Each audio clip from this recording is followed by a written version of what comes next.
पुंडलिक वरदे हरिविठ्ठल श्री ज्ञानदेव तुकाराम गोपाल कृष्ण भगवान की जय। माऊली ज्ञानेश्वर महाराज की जय। जगद्गुरु तुकाराम महाराज की जय। धर्माचे पाळन करणे पाखांड खंडन, हेची आम्हा करणे काम, बीज वाढवावे नाम। तीक्ष्ण उत्तरे हाती घेऊनी बाण फिरे, हेची आम्हा करणे काम, बीज वाढवावे नाम। नाही भीडभार तुका म्हणे सनाथोर, हेची आम्हा करणे काम, बीज वाढवावे नाम। प्रस्तुत कीर्तनरूपी सेवेसाठी निवडलेला अभंग जगद्गुरु श्री संत तुकाराम महाराज यांचा 4 चरणाचा नामपर आणि उपदेशपर प्रकरणातील अभंग आहे। धर्माचे पाळन करणे पाखांड खंडन, धर्माचे पाळन करणे पाखांड खंडन। अभंगाची सुरुवात तुकोबारायांनी धर्म या शब्दापासून केली आहे। मग अभंगाच्या विस्तारात शिरण्या अगोदर धर्म म्हणजे काय हे आपणास सविस्तर पाहावे लागेल की धर्म म्हणजे नेमके काय। ज्ञानोबा ज्ञानेश्वरी धर्माची व्याख्या करतात। माऊली लिहितात, एत वडील जे जे करीती, तया नाव धर्मू ठेविती, आणि तेच एर अनुष्ठिती सामान्य सकळ। ज्ञानोबा म्हणतात की समाजातील वडील माणूस जसा जसा वागतो त्याच्या वागण्याला धर्म म्हणावं। समाजातील वडील माणूस जसा जसा वागतो त्याच्या वागण्याला धर्म म्हणावं। मग असा प्रश्न उभा राहतो की वडील कुणाला म्हणावं? वडील जसा जसा वागतो त्याच्या वागण्याला धर्म म्हणावं, तर वडील कुणाला म्हणावं? तर याचंही उत्तर ज्ञानोबा ज्ञानेश्वरीत देत आहेत आणि माऊली लिहित आहेत, श्रुती स्मृतीचे अर्थ आपणाची होऊन मूर्त, अनुष्ठाने जगा देत वडील जे जे।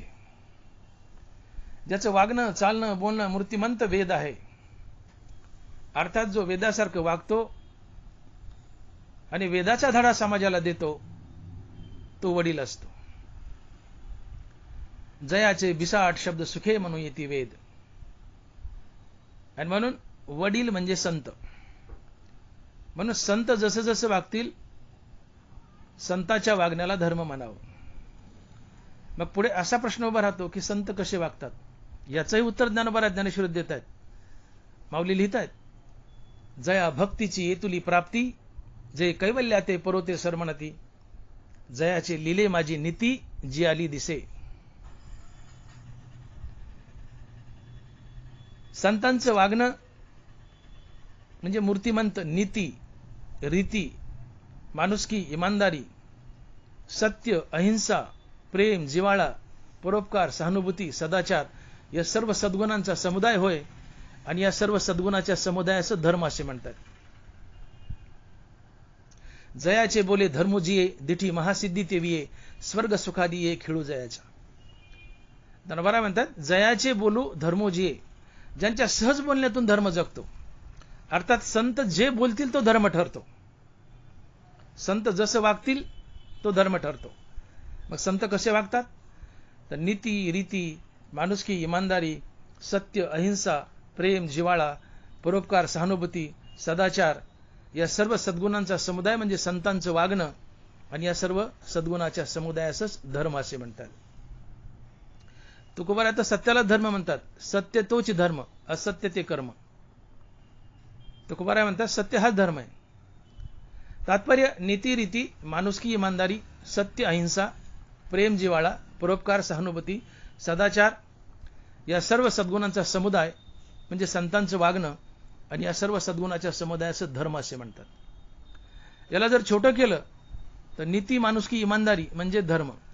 अजून छोटं केलं तर नीतिमूल्य हाच धर्म, नीतिमूल्य हाच धर्म। मग आज तुम्ही समाजावर एक नजर मारा। तुम्हाला धर्म पूर्णपणे लयास गेलेला दिसेल. धर्म म्हणजे नीतिमूल्य, धर्म म्हणजे नीती, माणुसकी, इमानदारी. समाजावर नजर मारा, समाजात नीती, माणुसकी, इमानदारी पूर्णपणे लयास गेलेली दिसेल. आज समाजात नीती राहिली नाही, माणुसकी राहिली नाही, इमानदारी राहिली नाही, म्हणजे धर्म राहिला नाही. असं का व्हावं? धर्म लयास का लागला? प्रत्येक जण एकमेकास फसवतोय. लांडीलबाडी वाढली, भ्रष्टाचार वाढलाय, अतिरेकी येत आहेत, बॉम्ब टाकतायत. असं का व्हावं? आज माणूस माणसाला आणि भाऊ भावाला ओळखायला तयार नाही. आईवडिलांना घरातून हाकलून देण्यापर्यंत मुलाबाळाची मजल गेली. असं का व्हावं? आजही सूर्य वेळेवरच उगवतो, आजही सूर्य वेळेवरच उगवतो आणि वेळेवरच मावळतो. सूर्य अजिबात बदलला नाही, पशुपक्षी बदलले नाही, निसर्ग अजिबात बदलला नाही. मग माणूसच एवढा का बदललाय? माणूसच एवढा अधर्मी का झालाय? माणूस अधर्मानं का वागतो? माणसाच्या जीवनातली नीती, माणुसकी, इमानदारी का संपली? अर्थात माणसाच्या जीवनातील धर्म का संपला? दूधवाला दुधात पाणी घालतो, डॉक्टर गरज नसताना सलाईन लावतो, इंजिनियर डांबर आणि सिमेंट खातो आणि उद्घाटन होण्याच्या आधीच पूल पडतो. इमानीद्वारे जर डांबर रोड केला तर 10 वर्ष त्या रोडचा टवका तुटू नये, टवका. 20-20 वर्ष रोड सहज टिकावा. परंतु उद्घाटन होण्याच्या आधीच पूल पडतो आणि एक पावसाळा खाल्ला की रोडची वाट लागते. रस्त्यात खड्डे का खड्ड्यात रस्ता हेच कळत नाही. असं का व्हावं? किती शिक्षकांना वाटतं की माझा मुलगा विवेकानंद व्हावा. आज थोडेफार वगळता सगळे मास्तर अपडाऊन करणारेच मास्तर झालेत. इथं वकील आणि न्याय विकला जातो. पोलीस आणि पुढाऱ्याबद्दल तर बोलायचंच काम नाही. एकेकाळी हे खादी आणि खाकी, एकेकाळी हे खादी आणि खाकी कपडे देशाचे रक्षक समजले जात होते. आज हे खादी आणि खाकी कपडे देशाचे भक्षक बनू पाहत आहेत. असं का व्हावं? आज समाजात अशी अनीती, अधर्म का आला? धर्मलयाला का चाललाय? प्रत्येक स्तरात भ्रष्टाचार वाढलाय. फक्त शिकलेलाच मनुष्य भ्रष्टाचार करतोय असं नाहीये.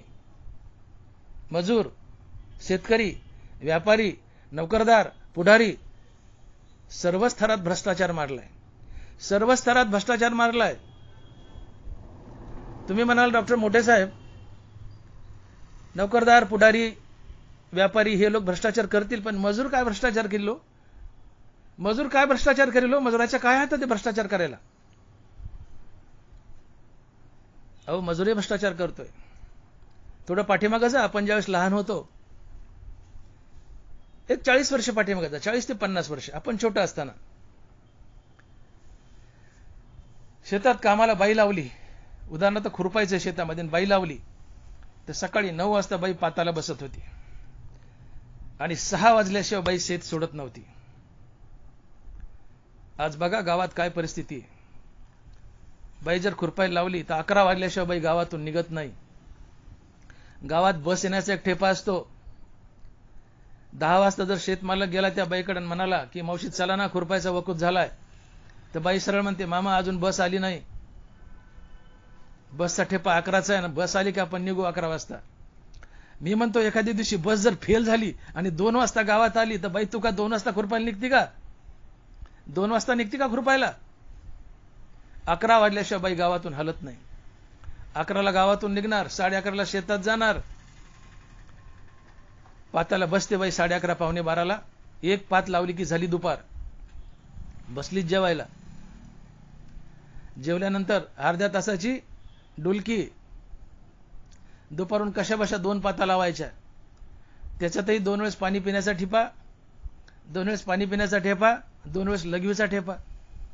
5:30 वाजले की बाई निघाली गावाकडे. मालक म्हणतो मावशी मावशी 10 फूट राहिले हो, व कासरावर राहिले 10 फूट, तेवढे घ्या ना पात कडीला लावा.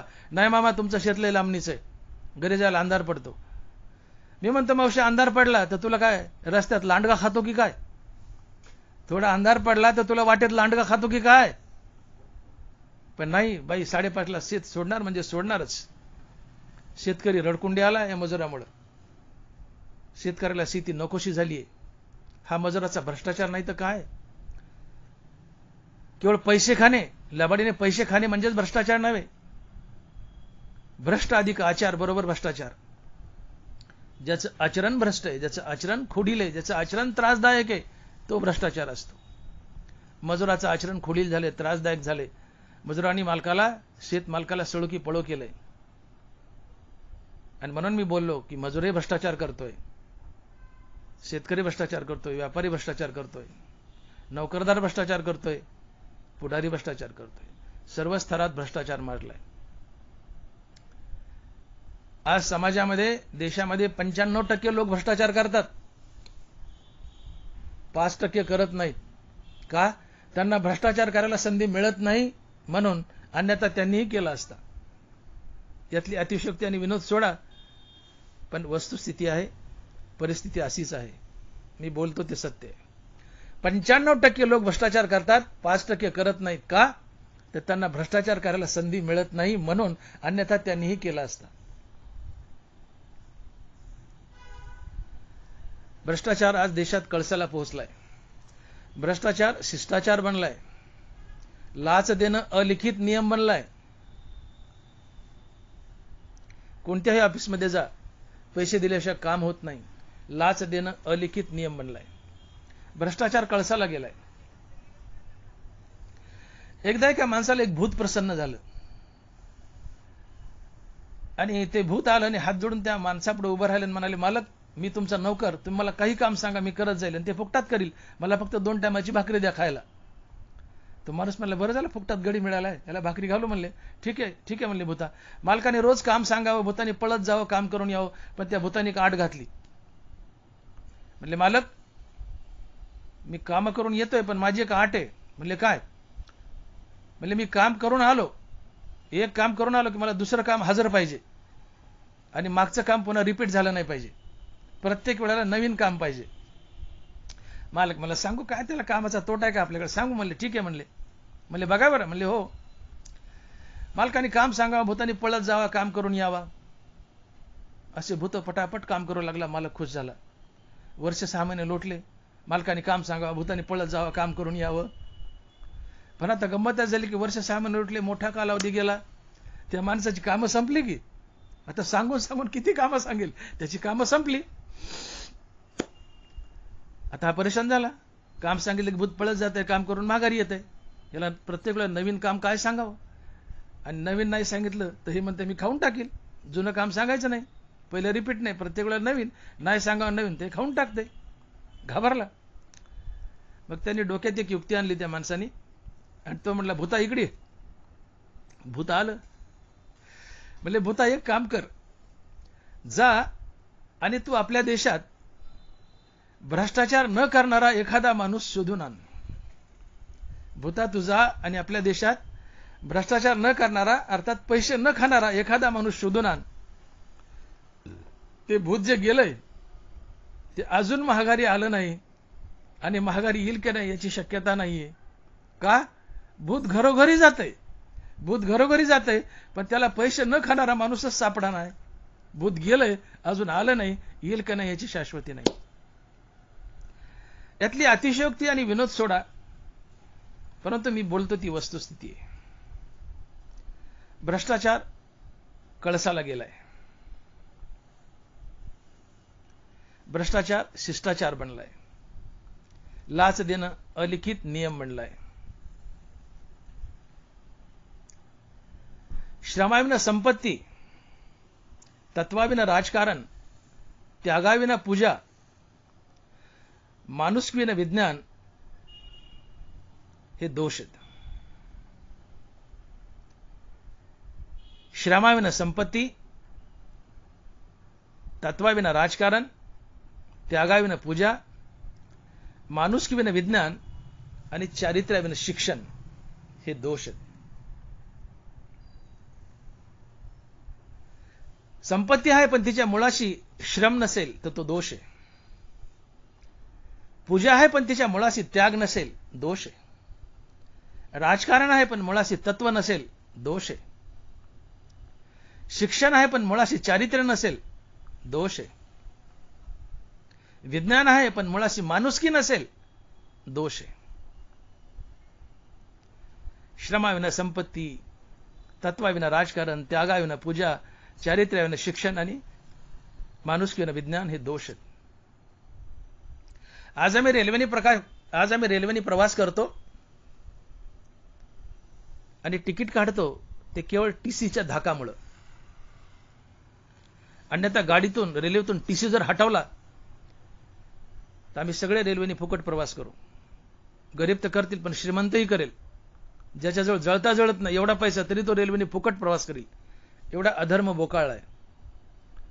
फक्त तुम्ही टीसी हटवून पहा. टीसी हटवा रेल्वेतला.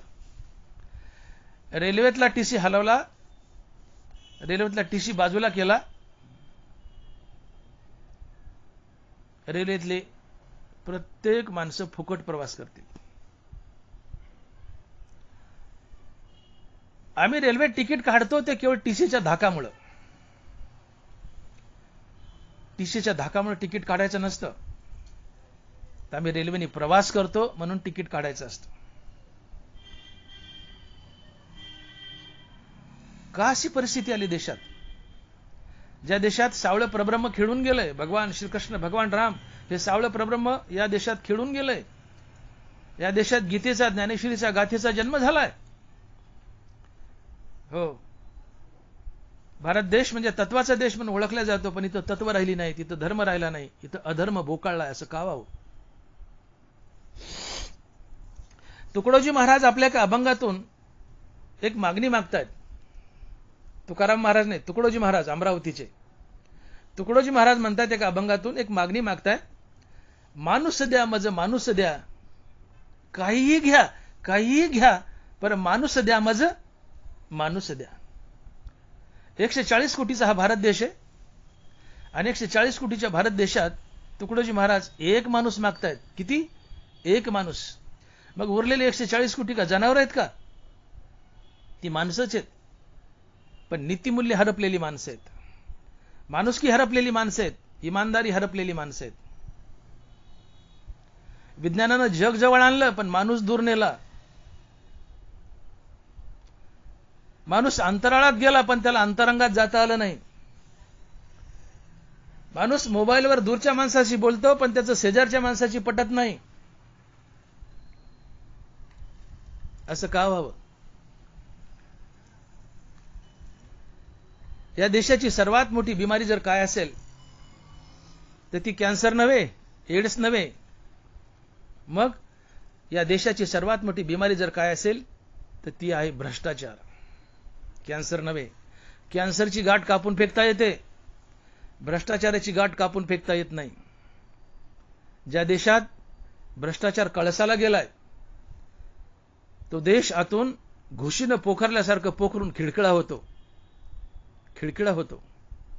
ज्या देशाला भ्रष्टाचाराचा रोग लागलाय तो देश घुशीने उकीर काढावा, घर खिळखिळ होतं, तसा देश भ्रष्टाचारानं खिळखिळा होतो, आतून पोखरला जातो.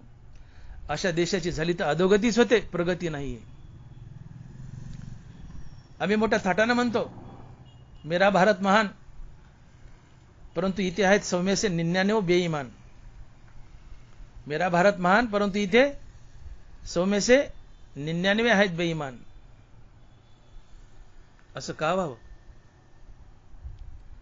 असं अधर्म आमच्या देशात का यावा?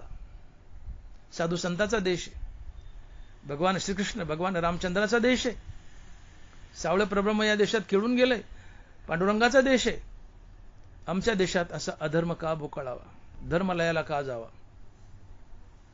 याचं उत्तर आपल्याला आज या कीर्तनातून द्यायचंय की समाजातील धर्म लयाला का लागला. तर ज्ञानोबा म्हणतात याचं एकमात्र कारण जर काय असेल तर मानवी हृदयात असलेला दयेचा अभाव. मानवी हृदयात असलेला दयेचा अभाव. आज या देशातील नव्हे जगातील धर्म लयाला लागलाय. जगात नीती, माणुसकी, इमानदारी राहिली नाही, अर्थात धर्म राहिला नाही. धर्म लयास लागलाय. याचं कारण काय? तर मानवी हृदयात असलेला दयेचा अभाव. ज्ञानोबा बोलतात, मानवी हृदयात असलेला दयेचा अभाव. दया ही सर्व सद्गुणांची जननी आहे. नीती, रीती, माणुसकी, इमानदारी, सत्य, अहिंसा, प्रेम, जिव्हाळा, परोपकार, सहानुभूती, सदाचार हे सर्व सद्गुण आहेत. आणि हे सर्व सद्गुण फक्त आणि फक्त दयेच्या पोटी जन्म घेतात. ज्ञानोबाची साक्ष देतात, दया तेत धर्मो, धर्मो तेत सुखागमो, सुखी पुरुषोत्तम असे जैसा. दया तेत धर्मो. धर्म म्हणजे आपण पाहिलं, धर्म म्हणजे काय? नीती, रीती, माणुसकी, इमानदारी, सत्य, अहिंसा, प्रेम, जिव्हाळा, परोपकार, सहानुभूती, सदाचार या सद्गुणाचा समुदाय म्हणजे धर्म. आणि हा धर्म अर्थात ही सद्गुण कोणाच्या पोटी जन्म घेतात? दयेच्या पोटी जन्म घेतात.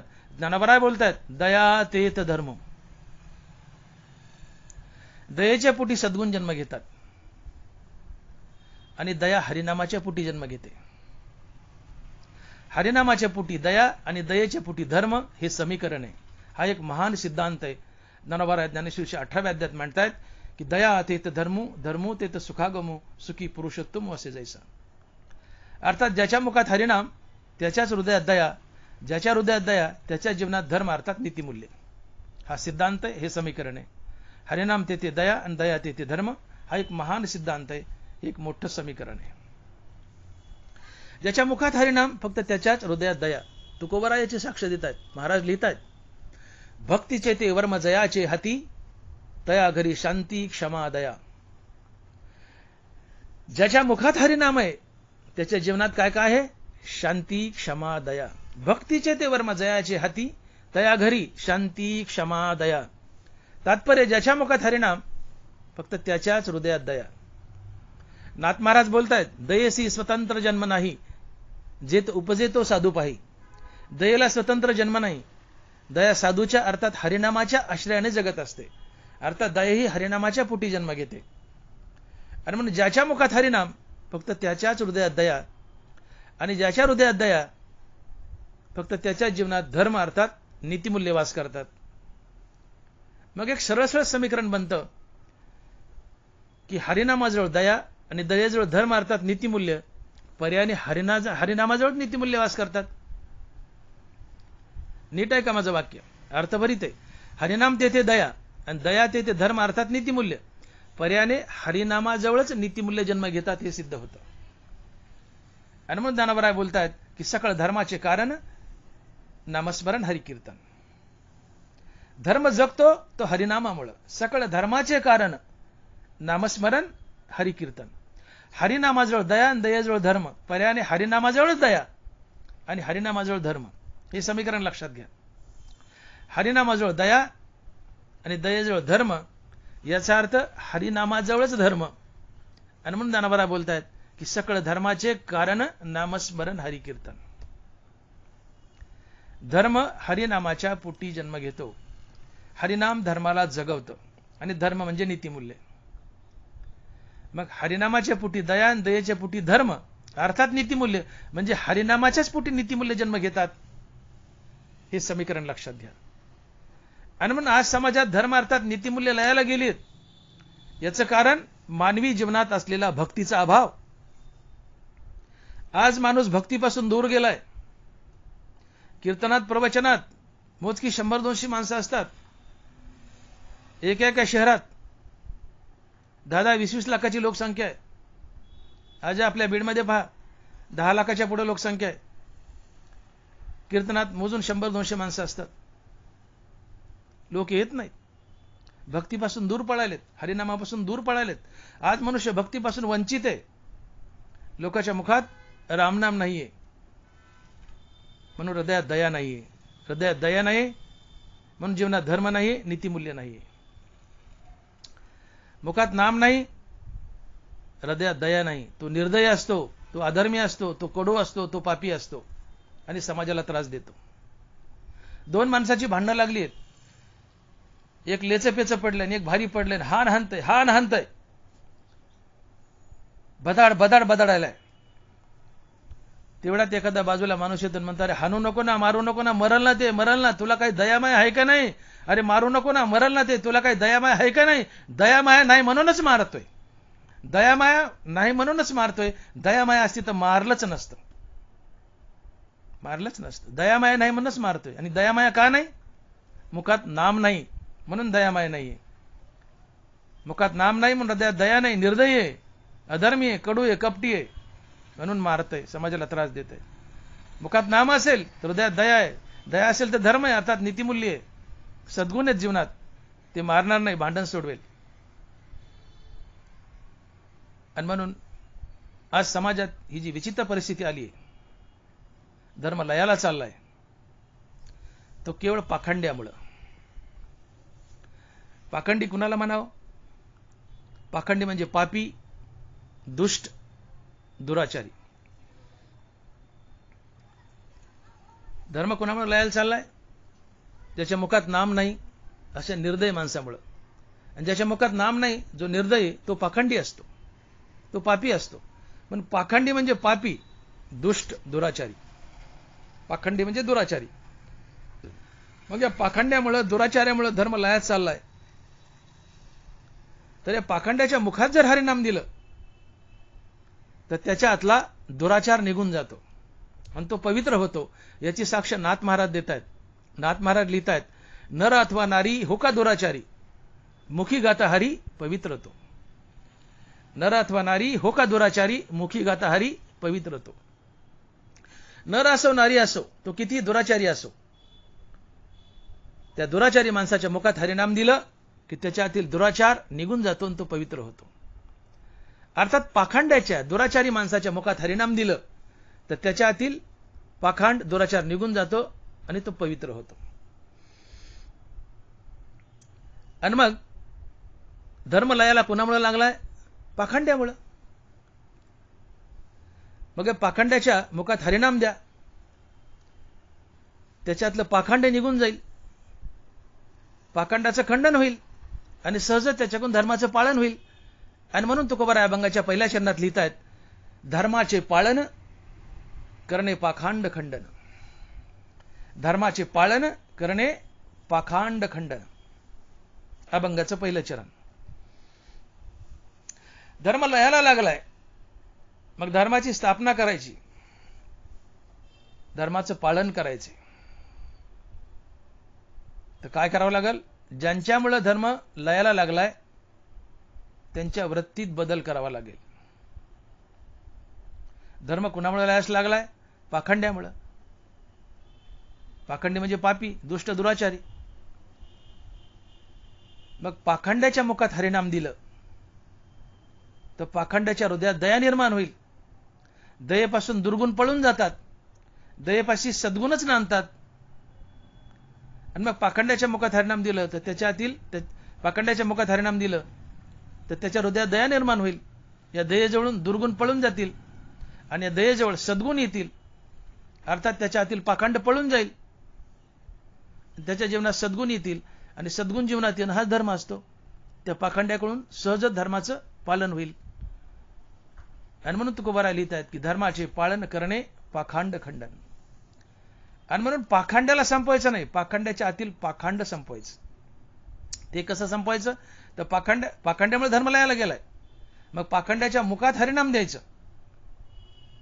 त्याच्या हृदयात दया निर्माण होते, दयेपासून दुर्गुण पळून जातात, दयेजवळ फक्त सद्गुणच नांदतात.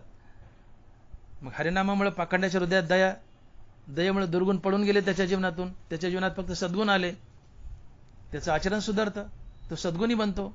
जो सद्गुणी आहे तो धर्माचं पालन करतो. सद्गुण हाच धर्म असतो, सहज धर्माचं पालन होतं.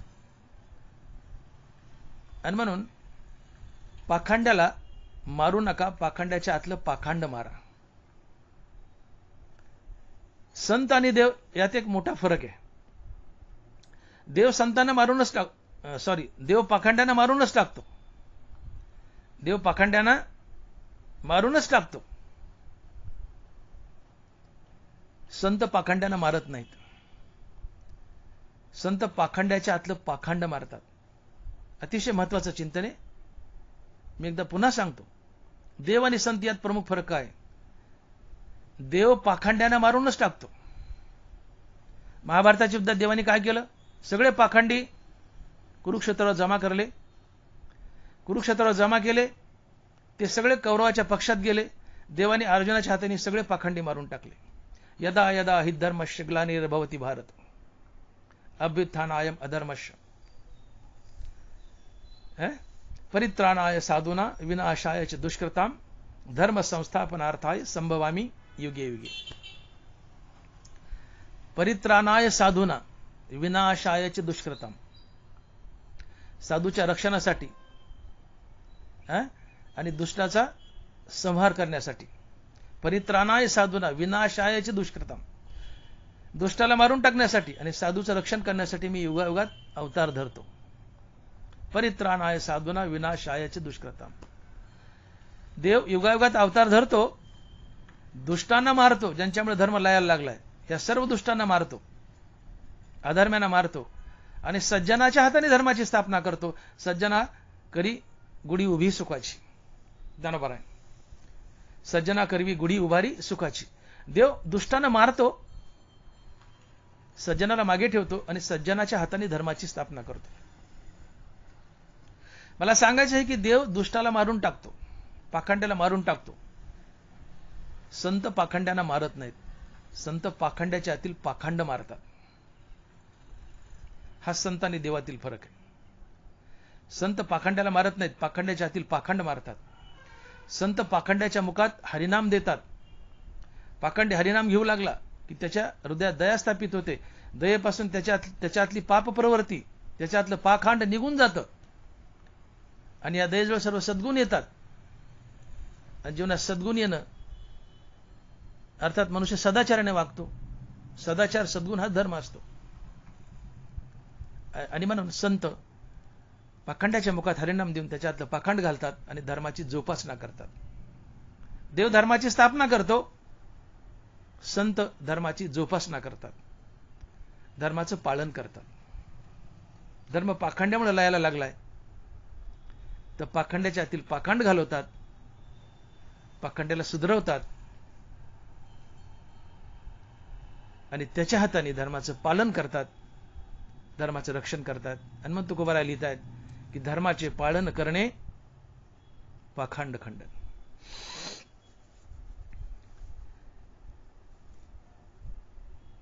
हरिनाम एक अशी वस्तू आहे की हरिनाम पाप आणि पाप वासना दोन्ही गोष्टी घालवतं. परीस लोखंडाचं सोनं करतो म्हणजे काय करतो? परीस लोखंडाचं सोनं करतो म्हणजे परीस लोखंडाचा गंज घालवतो आणि त्याला पुन्हा गंज लागू देत नाही. ही परीसाची दुहेरी क्रिया आहे. परीसानी लोखंडाचं सोनं केलं म्हणजे काय केलंय? परीसानी लोखंडाचा गंज घालवलाय आणि आता पुन्हा त्या लोखंडाला गंज लागत नाही. ही परीसाची दुहेरी क्रिया आहे. परीस घेतलाय, लोखंडाला लावलाय, त्याचं सोनं झाले म्हणजे काय झाले? परीसाने त्याचा गंज घालवलाय आणि आता हेच सोनं गटारात टाका, त्याला पुन्हा गंज लागत नाही. म्हणजे केलंय काय परीसानी? परीसानी लोखंडाचं सोनं केलंय म्हणजे परीसानी लोखंडाचा गंज घालवलाय आणि आता पुन्हा त्या लोखंडाला गंज लागत नाही. ही परीसाची दुहेरी क्रिया आहे. तसं हरिनाम पाप आणि पाप वासना दोन्ही घालवतं. हरिनामानं पाप तर जातच, पण पाप वासनाही जाते. पाखंडी पापी आहे. विठ्ठल म्हणता हरले पाप पदरी आले पुण्य माप. तुकोबाराय पाखंडी पापी आहे, त्याच्या पदरी पाप आहे. विठ्ठल नामानं त्या पाखंड्याच्या पदरी असलेलं पाप तर जातच, पण विठ्ठल नामानं पुन्हा त्याच्या पदरी पुण्य मापही येतं. हा हरिनामाचा दुहेरी फायदा आहे. हरिनामाने पाप तर जातं, परंतु पाप वासनाही जाते, पाप प्रवृत्तीही जाते. परीसाने लोखंडाचा गंज घालवला, त्याला पुन्हा गंज लागू दिला नाही, त्याचं सोनं केलं म्हणजे परीसाने लोखंडाचा गंज घालवला, त्याला पुन्हा गंज लागू दिला नाही. ही परीसाची दुहेरी क्रिया. तसं हरिनामाने तुमचं पाप घातलं आणि सोबत पाप वासनाही घातली, ही हरिनामाची दुहेरी क्रिया आहे. आणि म्हणून पाखंड्याच्या मुखात जर हरिनाम दिलं तर पाखंड्याचं पाप तर जातच, पण सोबत पाप प्रवृत्तीही निघून जाते. का? तर पाखंड्याच्या मुखात हरिनाम स्थिरावलं की त्याच्या हृदयात दया स्थापित होते. दयेजवळून सर्व दुर्गुण पळून जातात आणि दुर्गुण जीवनातून पळाले की त्याच्या जीवनात सद्गुण येतात. की दया ही सर्व सद्गुणांची जननी आहे आणि दयेजवळ सर्व सद्गुण आणतात. त्याच्या जीवनात सद्गुण आले की त्याचं आचरण सुधारतं, तो पवित्र होतो आणि तो सहजच धर्माचं पालन करतो, धर्माने वागतो, धर्माला जगवतो. म्हणून धर्माचे पालन करणे पाखंड खंडन.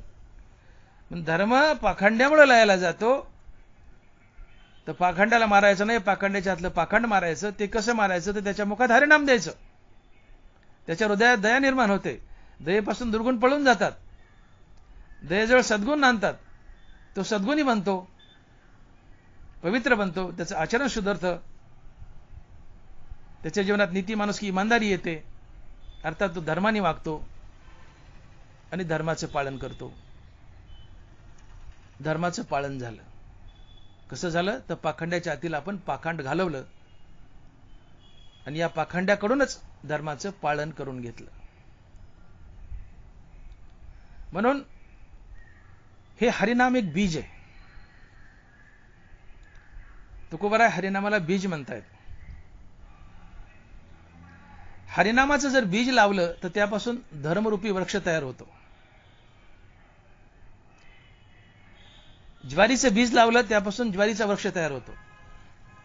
आंब्याची कोय लावली अर्थात आंब्याचं बीज लावलं तर त्यापासून आंबा तयार होतो. तर हरिनाम हे एक बीज आहे. हरिनाम रूपी बीज लावलं तर त्यापासून धर्मरूपी वृक्ष तयार होतो.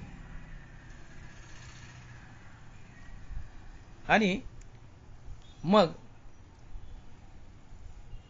या पाखंड्याच्या मुखात जर हरिनाम दिलं तर त्यांच्या जीवनात धर्मरूपी वृक्ष तयार होतो. तुकोबाराय काय म्हणतात? नीट आहे का? पाखंड्याच्या मुखात जर हरिनाम दिलं, हरिनाम हे बीज आहे, आणि पाखंड्याच्या मुखात जर हरिनाम रूपी बीज दिलं तर त्यांच्या जीवनात धर्मरूपी वृक्ष तयार होतो. आणि म्हणून या अशा बीजरूप असलेल्या हरिनामाच्या प्रसारासाठी माझा अवतार झालाय, हे तुकोबाराय अभंगाच्या दुसऱ्या चरणात सांगतायत. आणि महाराज लिहितायत की हेची आम्हा करणे काम, बीज वाढवावे नाम. हेचे आम्हा करणे काम, बीज वाढवावे नाम. तुकोबाराय म्हणतात हरिनाम हे एक बीज आहे. अतिशय महत्वाचं चरण आहे. हेची चकारात्मक बोलले तुकोबाराय. हेची आम्हा करणे काम, बीज वाढवावे नाम. महाराज म्हणतात माझ्या अवतार कार्यात जी जी कार्य मला करायची आहेत त्यातलं सगळ्यात प्रमुख कार्य जर काय असेल तर ते आहे हरिनामाचा प्रसार. हेची आम्हा करणे काम, बीज वाढवावे नाम.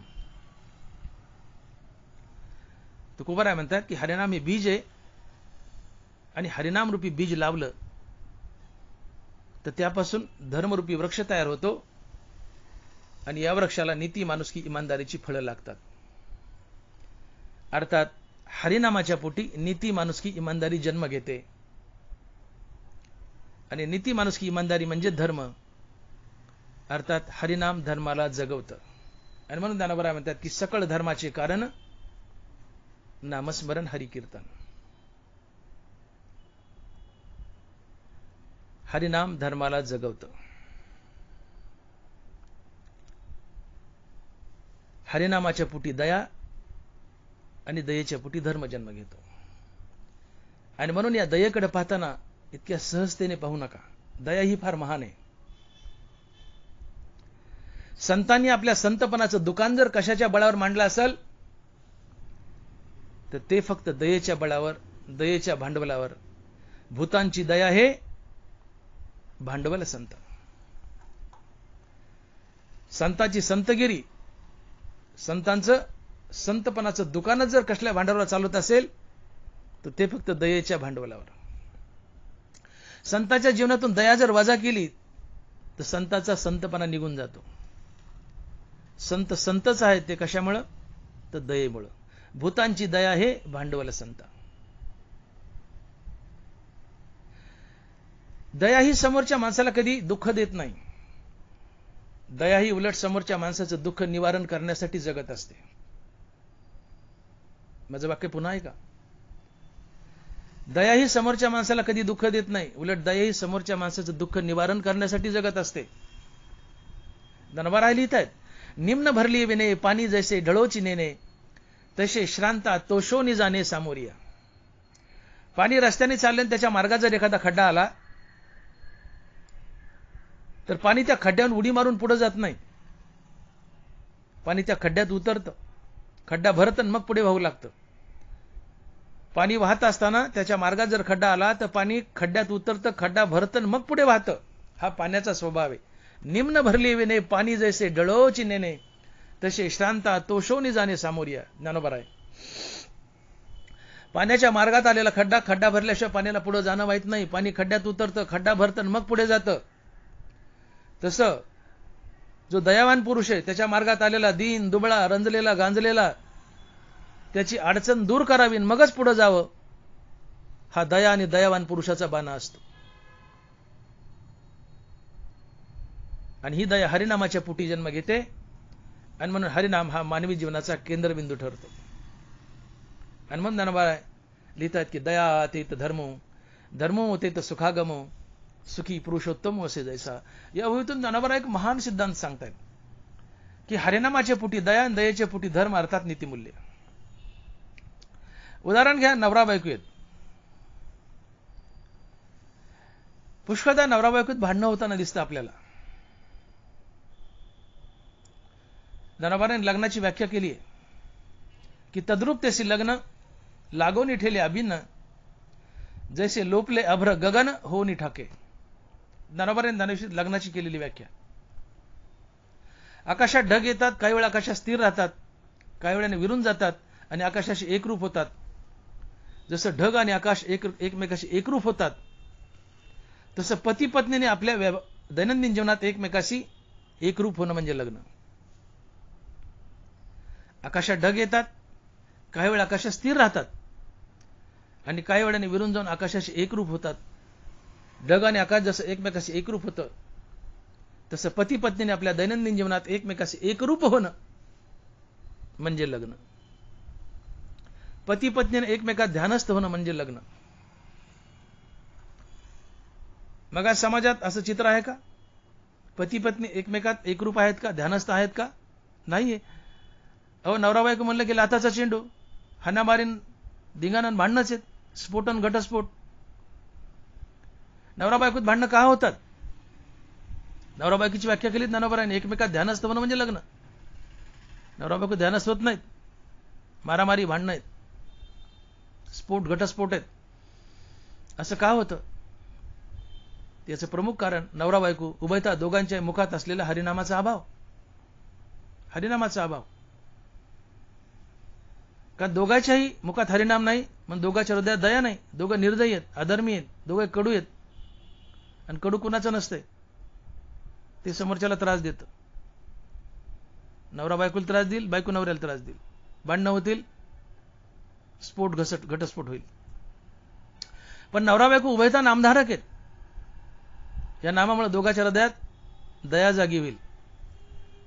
आणि दया समोरच्या व्यक्तीला कधी दुःख देत नाही, उलट ती समोरच्याचं दुःख निवारण करते. मग नवरा बायको नामधारक, दोघांच्या हृदयात दया, दोघं एकमेकाचं दुःख निवारण करतील, एकमेकाला दुःख देणार नाहीत. त्यांचा संसार सुखमय आणि सोन्याचा होईल. आणि म्हणून पती पत्नीने उभयता नाम जपावं, रामनाम घ्यावं. दोघांच्या हृदयात दया, दया समोरच्याला दुःख देत नाही, समोरच्याचं दुःख घालवते. पती पत्नी या दयेच्या बळावर एकमेकाचं दुःख घालवतील, एकमेकाला दुःख देणार नाहीत, एकमेकासाठी जगतील, संसार सुखी होईल, सोन्याचा होईल. म्हणून पती पत्नीने उभयता नाम जपावं, त्यांच्यातला भांडण तंटा मिटून जाईल, संसार सुखी होईल. मग हे समीकरण जगाला लागू पडतं. पती पत्नीतील भांडण मिटलं आणि सुखी झाले, कशानं? हरिनामानं. मग हे समीकरण अवघ्या जगाला लागू पडतं. ज्यावेळेस जगातील जास्तीत जास्त माणसं हरिनाम घेऊ लागतील त्यावेळेस सर्वांच्या हृदयात दया, दयेमुळे त्यांच्या जीवनात धर्म अर्थात नीतिमूल्य, ज्या समाजात नीतिमूल्य नांदतात तिथं भांडणतंटा नसतो, फसवाफसवी नसते, लांडीलाबाडी नसते. नीतिमूल्यामुळे माणसं एकत्र येतात, गुण्या गोविंदाने राहतात. आणि मग या नीतिमूल्यामुळं, या गुणागोविंदाने राहिल्यामुळं त्या समाजात सुख आपोआप चालत येतं आणि सुखाच्या रूपाने तिथं पुरुषोत्तम कृष्ण परमात्माच नांदत असतो. आणि म्हणून दनवारा लिहित आहेत की दया तेत धर्मो, धर्मो तेत सुखागमो, सुखी पुरुषोत्तम असे जायचं. आणि म्हणून हरिनाम तेथे दया, दया तेथ धर्म, धर्म तिथं नीतिमूल्य, जिथं नीतिमूल्य तिथे सुख, आणि जिथे सुख तिथं सुखाच्या रूपानं पुरुषोत्तम कृष्ण परमात्मा. हे एक महान समीकरण आहे, हा एक महान सिद्धांत आहे. मग तुकोबाराय म्हणतात की जगाला सुखी करायचंय, जगात धर्म नांदवायचा आहे, तर माझं प्रथम कार्य काय आहे, तर बीजरूप हरिनाम याचा प्रसार करणे, गावोगावी फिरणे, सगळ्याच्या मुखात हरिनाम देणे, चांगला असो वाईट असो, सज्जन असो पाखंडी असो, सगळ्यांच्या मुखात हरिनाम देणे, हे माझ्या अवतार कार्यातील सर्वात मोठं काम आहे. हेची आम्हा करणे काम, बीज वाढवावे नाम. तुकोबाराय, मी अवतार घेतलाय तर केवळ हरिनामाचा प्रसार करण्यासाठी. कारण हरिनाम बीज आहे. हरिनामाचं बीज लावलं तर त्यापासून धर्माचा वृक्ष तयार होतो, आणि या धर्माच्या वृक्षाला नीती, माणुसकी, इमानदारीची फळं लागतात. त्या समाजात धर्म नांदतो, तिथं सुख नांदतं. मग मी गावागाव फिरतोय, हरिनामाचा प्रसार करतोय, लोकांच्या मुखात हरिनाम देतो. हरिनाम दिल्याने काय होतंय, सगळ्यांच्या हृदयात दया जागी होते, दयेजवळ धर्म अर्थात नीतिमूल्य येतात. आणि मग ज्यांच्या जीवनात नीतिमूल्य नांदतायत,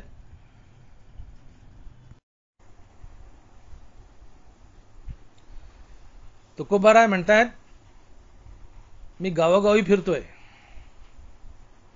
का, तर हरिनामाचा प्रसार करण्यासाठी. हरिनामाचा प्रसार करणं हे माझ्या अवतार कार्यातील सर्वात प्रमुख कार्य आहे. हरिनामाचा प्रसार केला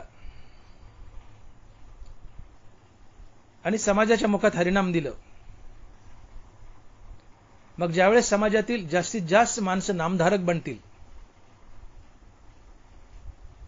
तेव्हा सर्वांच्याच हृदयात दया जागी होईल. या दयेजवळ धर्म अर्थात नीतिमूल्य चालत येतील. जिथं नीतिमूल्य नांदतात तिथून लांडीलाबाडी, फसवाफसवी निघून जाते. तिथं गुणागोविंदाचं वातावरण असतंय, प्रेम जिव्हाळ्याचं वातावरण असतंय, आणि त्या समाजात सुख नांदतं. तो समाज सुखी होतो. जिथं प्रेम जिव्हाळा आहे तो समाज एकत्रित धरून ठेवला जातो. अशा देशाची प्रगती होते. पण हरिनामानं, धर्मानं समाज एकत्रित धरून ठेवला जातो. हरिनामानं, धर्मानं समाज एकत्रित धरून ठेवला जातो. पण माणसाच्या मुखात जर हरिनाम नसेल तर मनुष्य निर्दय असतो, अधर्मी असतो, पापी असतो. माणसाच्या मुखात नाम नाहीये तिथे अधर्म नांदेल. अधर्मी माणसं एकमेकांना फसवतात, तिथे लांडीलाबाडी असते, भांडणतंटा असतो, आणि सहज समाज विखुरला जातो, आणि तिथं दुःख नांदतं. म्हणून धर्म समाजाला एकत्रित धरून ठेवतो, अधर्मामुळे समाज विखुरला जातो. धर्म समाजाला एकत्रित धरून ठेवतो, म्हणून असं म्हटलं की धर्मो धारयते प्रजा. समाजाच्या मुखात हरिनाम, तर सर्वांच्या हृदयात दया, या दयेजवळ धर्म अर्थात नीतिमूल्य, आणि ज्या समाजात नीतिमूल्य नांदतात तिथून लांडीलाबाडी फसवाफसवी निघून जाते. तिथे सदाचार, प्रेम जिव्हाळा आणि गुणागोविंदाचं वातावरण असतं. आणि जिथं प्रेम जिव्हाळा असतो तिथे सुख नांदतं. आणि या प्रेम जिव्हाळ्यामुळे समाज एकत्रित धरून ठेवला जातो. आणि म्हणून असं म्हटलं की धर्मो धारयते प्रजा. जो समाजाला धारण करतो तो धर्म असतो. धरण पाण्याला धारण करतं, धरण पाण्याला एकत्रित धरून ठेवतं, म्हणून त्याला धरण म्हणतात. तसं धर्मही समाजाला एकत्रित धरून ठेवतो, म्हणून त्याला धर्म म्हणतात. धर्मो धारयते प्रजा. धर्मानं समाज एकत्रित धरून ठेवला जातो आणि अशा समाजाची प्रगती होते. अधर्मानं समाज विखुरला जातो आणि अशा समाजाची अधोगती होते. म्हणून समाजात धर्म नांदणं अतिशय महत्वाचं आहे. समाजात अधर्म नांदला तर तिथं लांडीलाबाडी फसवाफसवी भांडणतंटा असतो आणि समाज विखुरला जातो, देशाची अधोगती होते. पण जिथं धर्म नांदतो तिथून भांडणतंटा निघून जातो, प्रेम जिव्हाळ्याचं वातावरण असतं, सुख असतं. आणि अशा प्रेम जिव्हाळ्यामुळे समाज एकत्रित धरून ठेवला जातो आणि देशाची प्रगती होते. म्हणून धर्मानं समाज एकत्रित धरून ठेवला जातो, अधर्मानं समाज विखुरला जातो. म्हणून समाज विखरू नये, समाजात सुख नांदावं, त्यासाठी धर्माचं पालन करणं अतिशय महत्वाचं आहे. समाजात धर्माची स्थापना करणं अतिशय महत्वाचं आहे. आणि मग आज धर्म लयाला गेलाय तो पाखंड्यामुळं. मग या धर्माचं पालन करायचंय, धर्म पुन्हा स्थापन करायचा आहे, तर तो कसा करायचा? तर तुकोबाराय म्हणतात की धर्म पाखंड्यामुळे लयाला जातो, तर या पाखंड्याच्या मुखात हरिनाम द्यायचं. हरिनामामुळे या पाखंड्याच्या हृदयात दया जागी होते, दयेपासून दुर्गुण पळून जातात, पाप प्रवृत्ती पळून जाते आणि दयेजवळ सद्गुण आपाप चालत येतात, कारण दया ही सद्गुणाची जननी असते. आणि मग दयेमुळं पाखंड्याच्या जीवनात सद्गुण आले की त्याचं आचरण सुधारतो, तो चांगला वागतो. चांगलं वागणं हाच धर्म असतो. म्हणून पाखंड्याच्या मुखात हरिनाम द्यायचं, त्याच्या आतलं पाखंड घालवायचं, तो आपाप पवित्र होतो, सदाचारी होतो आणि त्याच्याकडून धर्माचं पालन केलं जातं. आणि मग तुकोबाराय म्हणतात की धर्माचे पालन करणे पाखंड खंडन. पण या धर्माचं पालन करण्यासाठी माणसाच्या मुखात हरिनाम असणं अतिशय आवश्यक आहे. हरिनामाशिवाय धर्माचं पालन होऊ शकत नाही, कारण हरिनाम हे बीज आहे. हरिनामरूपी बीज लावलं तर त्यापासून धर्मरूपी वृक्ष तयार होतो आणि या वृक्षाला नीती, माणुसकी, इमानदारीची फळे लागतात. अर्थात हरिनामाच्या पोटी धर्म आणि धर्माच्या पोटी नीती, माणुसकी, इमानदारी, पर्यायानं हरिनामाच्याच पोटी नीती, माणुसकी, इमानदारी जन्म घेते, हे सिद्ध होतं. म्हणून समाजात धर्म नांदावा, अर्थात नीती, माणुसकी, इमानदारी नांदावी, यासाठी समाज नामधारक बनणं अतिशय आवश्यक आहे. आणि समाज नामधारक बनावा यासाठी मी हरिनामाचा प्रसार करतोय. आणि म्हणून महाराज म्हणतात की हेची आम्हा करणे काम, बीज वाढवावे नाम. धर्म लयाला गेला, धर्माचं पालन करायचंय, तर हरिनामाचा प्रसार करणं अतिशय आवश्यक आहे. कारण हरिनाम बीज आहे. हरिनाम रूपी बीज लावलं तर त्यापासून धर्मरूपी वृक्ष तयार होतो आणि या वृक्षाला नीती, माणुसकी, इमानदारीची फळे लागतात. अर्थात समाजात धर्म नांदतो. म्हणून धर्माचं पालन हो, समाजात धर्म नांदावा, यासाठी हरिनामाचा प्रसार करणं अतिशय आवश्यक आहे. आणि हरिनामाचा प्रसार करणं हे माझ्या अवतार कार्यातील सगळ्यात प्रमुख कार्य आहे. म्हणून महाराज म्हणतात की हेची आम्हा करणे काम, बीज वाढवावे नाम. ज्ञानोबा पापी माणसाची व्याख्या करतात की पापी कुणाला म्हणावं. माऊली लिहितात नामाशी विन्मुख तो नर पापिया. पापी कोण? ज्याच्या तोंडात देवाचं नाव नाही तोच पापी. नामाशी विन्मुख तो नर पापिया. ज्याच्या तोंडात देवाचं नाव नाहीये, ज्याने हरिनामाकडे पाठ फिरवली तोच पापी. निंबोळ्या मोडून आला, तो कावळ्याशी सुकाळू झाला, तैसा भक्तिहीन वाढिन्नला दोषाची लागी. जो भक्तिहीन आहे, ज्याने भक्तीकडे पाठ फिरवली, ज्याच्या तोंडात देवाचं नाव नाही, अशा माणसाचं जगणं फक्त दोष आणि पाप करण्यासाठीच असते. मुखात देवाचं नाव आहे, हृदयात दया आहे. दया आहे तिथं धर्म अर्थात नीतिमूल्य आहेत. तो मनुष्य धर्माचं पालन करतो. मुखात देवाचं नाव नाहीये, हृदयात दया नाहीये, निर्दयी आहे, अधर्मी आहे, समाजाला पीडा देतो, पापाचरण करतो. म्हणून नामधारक धर्माची जोपासना करतो, धर्माचं पालन करतो. जो नामाला विन्मुख आहे त्याच्याकडून अधर्म जोपासला जातो, पाप केलं जातं, तो दुराचारी असतो. आणि म्हणून ज्ञानोबा म्हणतात की नामासी विन्मुख तो नर पापिया. मुखात हरिनाम नाही तो पापीच असतो. पापी दुसरा तिसरा कुणी नाही. ज्याच्या तोंडात देवाचं नाव नाही तोच पापी आहे. का? तोंडात देवाचं नाव नाही म्हणून हृदयात दया नाही, हृदयात दया नाही, निर्दयी आहे, अधर्मी आहे, अधर्मी आहे म्हणून पापाचरण करतो. नामाशी विन्मुख तो नर पापी. आणि जो पापाचरण करतो तो समाजाला पीडा देतो.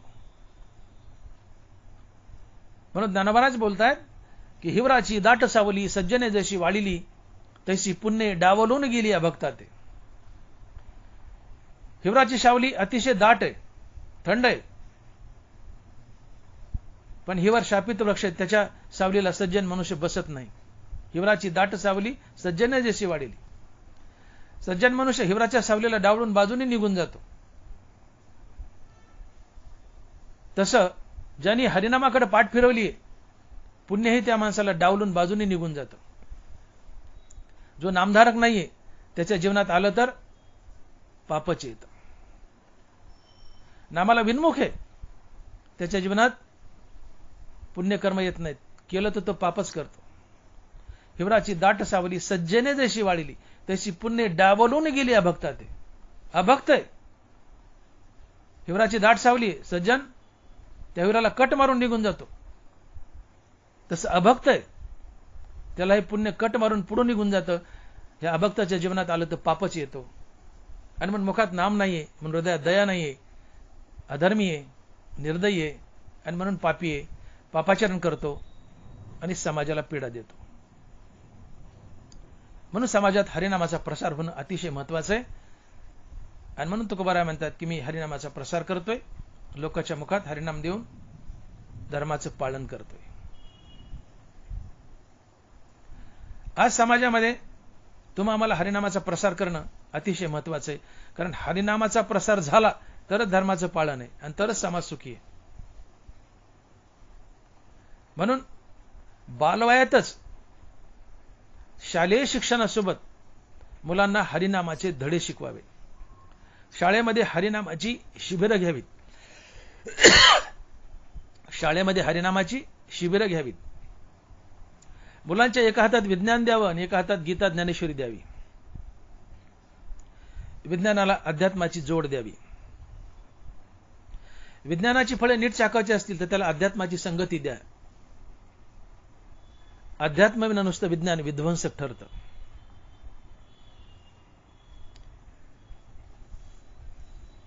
विज्ञान आहे पण त्याच्या मुळाशी माणुसकी असावी. विज्ञानाच्या मुळाशी माणुसकी नसेल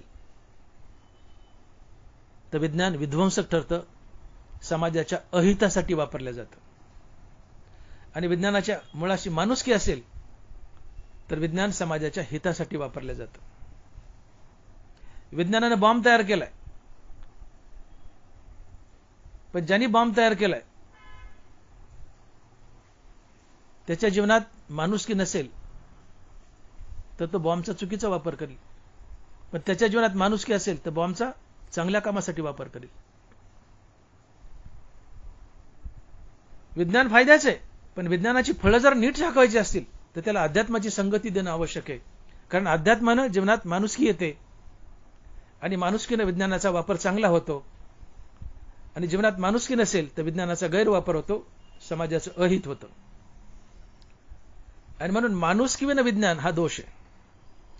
विज्ञान आहे पण त्याच्या मुळाशी माणुसकी असावी, तर विज्ञानाचा चांगला फायदा होतो, चांगला उपयोग केला जातो. आणि ही माणुसकी अध्यात्माने येते.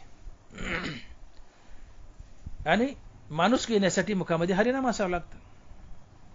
कारण हरिनामाच्या पोटी नीती, माणुसकी, इमानदारी जन्म घेतात. म्हणून जास्तीत जास्त बहुसंख्येने नामधारक बनणं आवश्यक आहे. कथा कीर्तनात येणं आवश्यक आहे. हरिकथेत बसणं आवश्यक आहे. प्रवचनात, कीर्तनात बसणं आवश्यक आहे. बहुसंख्येने हरिकीर्तनात या, प्रवचनात या. कीर्तन प्रवचन ऐका, नामजप करा. तुमच्या जीवनात माणुसकी येईल, विज्ञानाचा चांगला उपयोग होईल. आणि म्हणून कीर्तन, प्रवचन या चालत्या बोलत्या वेधशाळाच आहेत. ही अध्यात्माची कॉलेजेस आहेत. एका थोर व्यक्तीने म्हटले की there are so many colleges of art, there are so many colleges of art, but there are no colleges of heart. सध्या समाजामध्ये आर्टची, सायन्सची, कॉमर्सची खूप कॉलेज आहेत. सध्या समाजात आर्टची कॉलेज आहेत पण हार्टची कॉलेज नाही आहेत. मग हार्टची कॉलेज कोणती आहेत? हार्ट अर्थात हृदय घडवणारी कॉलेज कोणती आहेत? गीता, ज्ञानेश्वरी, गाथा. अध्यात्म हे जीवनामध्ये माणुसकी आणणारं शास्त्र आहे. गीतेमुळे, ज्ञानेश्वरीमुळे, गाथेमुळे जीवनात माणुसकी येते. या चालत्या बोलत्या वेधशाळाच आहेत. यांच्यामुळे माणसाच्या जीवनात माणुसकी येते आणि विज्ञानाच्या मुळाशी माणुसकी नांदते. आणि जिथं विज्ञानाच्या मुळाशी माणुसकी नांदते ते विज्ञान समाजाच्या हितासाठी वापरले जातं. पण मनुष्य परमार्थापासून वंचित आहे. कथा कीर्तनात बसत नाही, मुखात हरिनाम नाहीये, जीवनात माणुसकी नसते.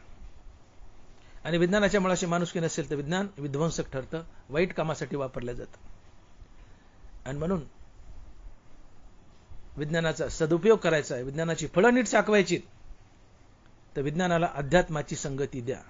अन्यथा अध्यात्माविना विज्ञान हे विध्वंसक ठरतं. आणि म्हणून बालवयातच मुलाच्या एका हातात गीता द्या आणि एका हातात विज्ञान द्या. बालवयात मुलांना हरिनामाची धडे द्या. शाळा कॉलेजातून हरिनाम शिकवा. शाळा कॉलेजातून हरिनामाची शिबिरं घ्या.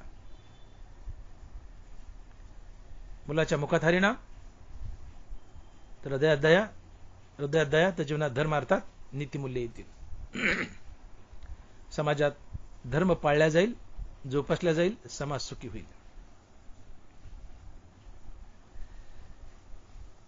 आणि म्हणून तुकोबाराय म्हणतायत की धर्म लयाला गेलाय, धर्माचे पालन करायचे. तर यासाठी हरिनामाचा प्रसार करणं हे आद्य कर्तव्य आहे समाजाचं आणि माझंही. आणि म्हणून महाराज म्हणतायत की माझ्या अवतार कार्यातील सर्वात प्रमुख कार्य जर काय असेल तर हरिनामाचा प्रसार करणं. कारण हरिनामामुळे समाजात धर्म जोपासला जातो, पाळला जातो. आणि या हरिनामाचा सर्वांनी प्रसार करावा, यासाठी मी लोकांना तीक्ष्ण उत्तरं देतोय. हे अभंगाच्या 3ऱ्या चरणात महाराज बोलतायत. आणि म्हणून महाराज म्हणतायत की तीक्ष्ण उत्तरे हाती घेऊन बाण फिरे. समाजामध्ये धर्म पाळला जावा, नांदला जावा, यासाठी मी समाजातील माणसाला कठोर शब्दात बोलतो. कठोर बोलल्यावर तरी लोक सुधरतील, नामधारक बनतील, नामाचा प्रसार करतील. आणि म्हणून प्रत्येकाने आपल्या बाजूची 4 घरं नामधारक बनवावीत. आवर्जून प्रत्येकाने आपल्या बाजूची 4 घरं नामधारक बनवावीत. अशानं पूर्ण गाव, पूर्ण तालुका, पूर्ण जिल्हा, पूर्ण देश, पूर्ण जग नामधारक बनेल. जग नामधारक बनेल तेव्हा सर्वांच्या हृदयात दया, दयाजवळ धर्म अर्थात नीतिमूल्य,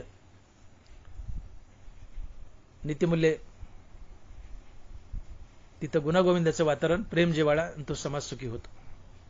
मग समाज सुखी करायचा आहे तर धर्माचं पालन करा, आणि धर्माचं पालन करायचं तर मुखात हरिनाम धारण करा. म्हणून महाराज म्हणतात की हरिनामाचा प्रसार करा, हरिनामाला विन्मुख होऊ नका. आणि हरिनामाचा प्रसार करण्यासाठी मी लोकांना कडक शब्दात बोलतोय, तीक्ष्ण उत्तर देतोय. मी माझ्या हातात लोकांना रागावण्याचा बाण घेऊन फिरतोय. आणि म्हणून महाराज म्हणतात की तीक्ष्ण उत्तरे हाती घेऊन बाण फिरे. अभंगाच्या 4थ्या चरणात महाराज हेच बोलतायत की हरिनामाचा प्रसार व्हावा. म्हणून मी कुणी समोरचा लहान असो थोर असो त्यांची भीड ठेवत नाही, त्यांना भडाभड बोलतो. हे अभंगाच्या 4थ्या चरणात महाराज सांगतात आणि लिहितात की नाही भीड भार तुका म्हणे सणा थोर, नाही भीड भार तुका म्हणे सणा थोर. मी सडेतोड बोलतोय, कुणाची भीड ठेवत नाही, लहान असो मोठा असो कुणी असो त्याची भीड ठेवत नाही. का? तर त्यांनी हरिनामाचा प्रसार करावा. तुकोबारा म्हणतात प्रजा असो की राजा असो, मी राजाची भीड ठेवत नाही. लहान असो थोर असो, रंक असो राजा असो, प्रजा असो राजा असो, कुणी असो त्याची भीड ठेवत नाही. कडक शब्दात बोलतो. सर्वांनी हरिभजनात या, हरिनाम घ्या, समाजात धर्माचं पालन होईल. नाही भीड भार तुका म्हणे सणा थोर. म्हणून प्रजा असो की राजा असो सर्वांनी हरिभजनात यावं, धर्माचं पालन होईल, असं तुकोबराय म्हणतात. जो राज्य चालवतो तोच राजा. सरपंच गावचा राजा असतो, आमदार तालुक्याचा राजा असतो, खासदार जिल्ह्याचा राजा असतो, मुख्यमंत्री प्रांताचा राजा असतो, प्रधानमंत्री देशाचा राजा असतो. राजा हा भगवंताची दिव्य विभूती असतो. ज्ञानोबा लिहितात, नरा माझी राजा विभूती विशेष माझा, जया ते सकळ लोकप्रजा होनी सेविती. नरा माझी राजा. मनुष्यामध्ये राजा ही भगवंताची दिव्य विभूती असते. राजा हे भगवंताचं प्रतिरूप असतं. राजा भगवंताचं प्रतिनिधित्व करत असतो. प्रजा राजाला देव समजून वंदन करते, आणि म्हणून राजाचंही कर्तव्य बनतं की राजाने देवासारखं वागावं. राजाचे कर्तव्य बनतं की राजाने देवासारखं वागावं. असे एक समाजात मन आहे, यथा राजा तथा प्रजा. जसा राजा तशी प्रजा. थोडं खाली जाऊन बोलतो, वरमाई शिंदळ तर वराडही शिंदळ. यथा राजा तथा प्रजा. राजा नीती आणि न्याय जपणारा असेल तर भीतीपोटी का होईना प्रजा ही नीती आणि न्याय जपते. राजा नीती आणि न्यायप्रिय असावा, भीतीपोटी का होईना प्रजा ही नीती व न्यायप्रिय असते. परंतु राजा जर नीती व न्यायप्रिय नसेल तर प्रजा ही नीती व न्यायप्रिय नसते, आणि राजाचे अधिकारी स्वैर वागतात, लांडी लबाडी करतात, भ्रष्टाचार करतात, समाजाला त्रास देतात, समाजाला दिवसा ढवळ्या लुटतात. म्हणून राजा हा नामधारकच असावा, हा शास्त्र सिद्धांत आहे. राजा नामधारक असावा, कारण तो भगवंताची दिव्य विभूती आहे. राजा भगवत भक्तच असावा. राजाच्या मुखात नाम असेल तर राजाच्या हृदयात दया. राजाच्या मुखात नाम असेल तर राजाच्या हृदयात दया. ज्याच्या हृदयात दया त्याच्या जीवनात धर्म अर्थात नीतिमूल्य. काय झालं? राजाच्या जीवनात हरिनामामुळे धर्म आला, धर्माला राजाश्रय मिळाला. जेव्हा राजा धर्मानं वागतो त्यावेळेस भीतीपुटी का होईना समाजही धर्माने वागतो. म्हणून धर्म आधी राजाला शिकवावा, धर्म राजाने जोपासावा. जुन्या काळी राजाला धर्म शिकवण्यासाठी पुरोहित असायचे, राजपुरोहित. राजा त्या पुरोहिताला उठून वंदन करायचा. पुरोहित सांगेल तसंच राजा वागायचा. आजच्या राजाला वारकरी पुरोहिताची गरज आहे. वारकरी पुरोहिताची. राजाने वारकऱ्याचं ऐकावं. राजाने कथा कीर्तनात बसावं. वारकरी कीर्तनकार काय सांगते ते ऐकावं, ते फॉलो करावं. राजाने मुखानं हरिनाम घ्यावं. त्याच्या हृदयात दयेमुळे त्याच्या जीवनात धर्म येईल, नीतिमूल्य येतील, समाजात धर्माची जोपासना होईल, धर्माला राजाश्रय मिळेल. राजाने धर्माची जोपासना केली की भीतीपोटी का होईना समाज धर्माची जोपासना करतोच. आणि मग राजाने धर्म पाळला, भीतीपोटी समाजही धर्म पाळेल. आणि राजाने धर्म पाळला, समाजाने धर्म पाळला, समाजात धर्माचं पालन होईल. धर्माचे पालन करणे पाखंड खंडन. आणि म्हणून या धर्माच्या पालनासाठी हरिनामाचा प्रसार फार आवश्यक आहे. तो चांगला असो वाईट असो, चांगला असो पाखंडी असो, मुखानं हरिनाम घ्या, धर्माचं पालन होईल. आणि म्हणून कोणत्याही निवडणुकीमध्ये नामधारक राजा निवडून द्या. उभा राहिलेला कॅन्डिडेट, उभा राहिलेला सदस्य हा नामधारक आहे का? मुखानं हरिनाम घेतो का? कथा कीर्तनात बसतो का? बरेचसे राजे, बरेचसे पुढारी सप्ताहामध्ये येतात, सप्ताहाचं उद्घाटन करतात आणि कीर्तन सुरुवातीच्या टायमाला निघून जातात. ते हरिनामच कानावर पडू देत नाहीत. का पडू देत नाहीत ती कारणं मी सांगत नाहीत, पण कीर्तन व्हायच्या टायमाला निघून जातात. कीर्तन कानावर पडू देत नाहीत. अशा माणसाला निवडून देऊ नका. जो कीर्तनात बसतो, ज्ञानेश्वरी गाथा वाचतो, जो नामधारक आहे, जो माळकरी आहे, अशा उमेदवारांना निवडून द्या. कारण तो तुमचा उद्याचा राजा आहे. राजा नामधारक असेल, नामधारकाला निवडून दिलं तर तो राजा बनला, तर त्याच्यामुळं समाजात धर्म जोपासला जाईल. नामामुळे त्याच्या हृदयात दया, दयेमुळे त्याच्या जीवनात धर्म जोपासला जाईल राजा जीवनात. राजा जर धर्माने वागू लागला तर भीतीपोटी का होईना प्रजाही धर्माने वागेल. आणि राजा जर अधर्मी असेल तर प्रजाही अधर्मी असेल, स्वैर वागेल. म्हणून नामधारक उमेदवार उभे करा, नामधारकाला निवडून द्या. समाजात धर्म नांदेल. राजा आणि प्रजा दोघेही धर्माचं पालन करतील.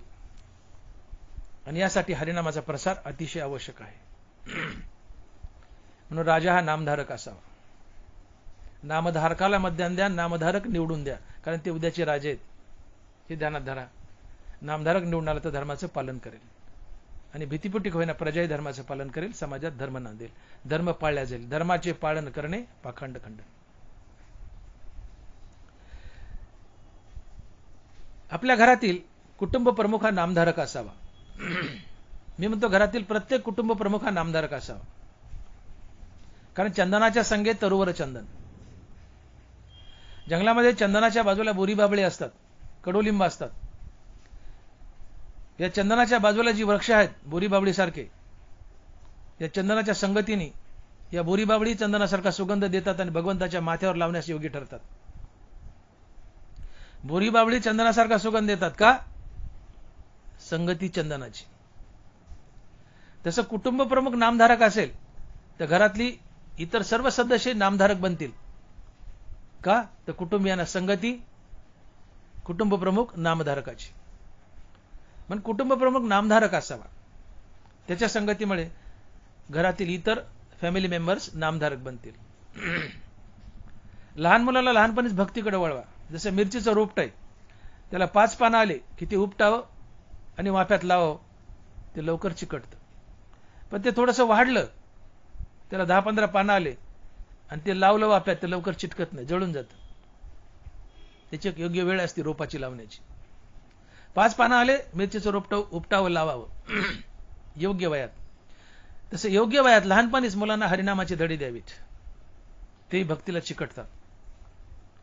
आणि म्हणून एक वेळेचं भजन आणि एक वेळेचं भोजन सर्व कुटुंबियांनी एकत्रित येऊन करावं.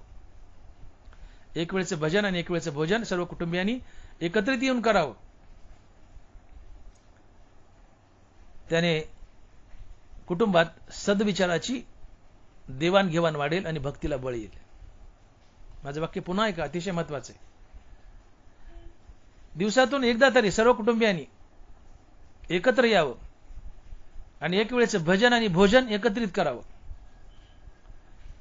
यांनी कुटुंबामध्ये सद्विचाराची देवाणघेवाण वाढेल आणि भक्तीला बळ येईल. म्हणून कुटुंब प्रमुख नामधारक असावा. त्याच्या सतसंगतीने इतर कुटुंबीय हे नामधारक बनतील. नामाचा प्रसार होईल. नामाचा प्रसार झाला की धर्माचे पालन होईल. धर्माचे पालन करणे पाखंड खंडन. तुम्ही माणसागणीस एक पोलीस उभा करा. मी म्हणतो माणसागणीस एक पोलीस उभा करा. समाजातली गुन्हेगारी आटोक्यात येईल? नाही येणार. पोलीस स्टेशन आणि पोलिसांची संख्या वाढवून गुन्हेगारी आटोक्यात येत नसते. तर माणसाने गुन्हाच करू नये असं त्याचं हृदय तयार करावं लागतं. तेव्हा गुन्हेगारी आटोक्यात येत असते. आणि माणसाने गुन्हाच करू नये असं हृदय तयार करण्यासाठी त्याच्या मुखात हरिनाम असावं लागतं. कारण नामधारक कधीच वाया जात नाही. नाम घेता वाया गेला ऐसा कोणी ऐकला? तुकोबाराय ग्वाही देतात आम्हाला. नाम घेता वाया गेला ऐसा कोणी ऐकला? हरिनाम घेतलं आणि वाया गेलाय असं कोणी ऐकले? सांगा बरं म्हणले. असा निवडून द्या म्हणले मला की नाम घेता वाया गेला. नामधारक कधी वाया जात नाही. तो सन्मार्गाने चालतो, नीतिमूल्य जोपासतो. कारण ज्याच्या मुखात नाम त्याच्या हृदयात दया, ज्याच्या हृदयात दया त्याच्या जीवनात धर्म अर्थात नीतिमूल्य. आणि तिथं सुख नांदतं. म्हणून समाजात धर्माचं पालन करायचे, सुखशांती नांदवायची तर मुखात हरिनाम असावा, हरिनामाचा प्रसार करावा. आणि म्हणून बहुसंख्येने परमार्थात या, हरिनामात या. आणि म्हणून मी बोललो की पोलीस स्टेशन आणि पोलिसाची संख्या वाढून गुन्हेगारी आटोक्यात येत नाही. तर माणसाने गुन्हाच करू नये यासाठी त्याचं हृदय तयार करावं लागतं. आणि ते केवळ हरिनामाने होतं. आणि मग समाजातली गुन्हेगारी आटोक्यात येते. अधर्म निघून जातो, तिथं धर्म नांदला जातो. कशामुळे घडलं? हरिनामामुळे. पण हरिनामाचा प्रसार करा. आपल्या शेजारची 4 घरं प्रत्येकाने नामधारक बनवायची. मी पुन्हा बोललो एकदा.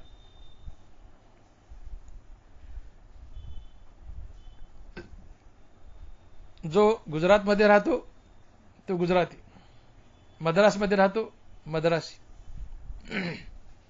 पंजाबमध्ये राहतो तो पंजाबी, तसं जो महाराष्ट्रात राहतो तो महाराष्ट्रीयन मराठी. ज्ञानोबाराव मराठीची व्याख्या करतात. माझा मराठाच बोल कौतुके, परी अमृतातेही पैजा जिंके, ऐसी अक्षरे रसिके मिळविन. ऐकावी ज्ञानोबारायची. माझा मराठाच बोल कौतुके, परी अमृतातेही पैजा जिंके, ऐसी अक्षरे रसिके मिळविन. माझा मराठाच बोल कौतुके. ज्ञानोबारांनी मराठा शब्द वापरलाय तो केवळ एका जातीसाठी नाहीये. आता विश्वात्मक देव आहे म्हणणारे ज्ञानोबा एका जातीकडे बोट करून म्हणू शकत नाहीत की माझा मराठाच बोल कौतुके. हा ज्ञानोबाराचा मराठा म्हणजे पूर्ण महाराष्ट्र. जो महाराष्ट्रात राहतो आणि मराठी बोलतो तो प्रत्येक माणूस मराठा आहे.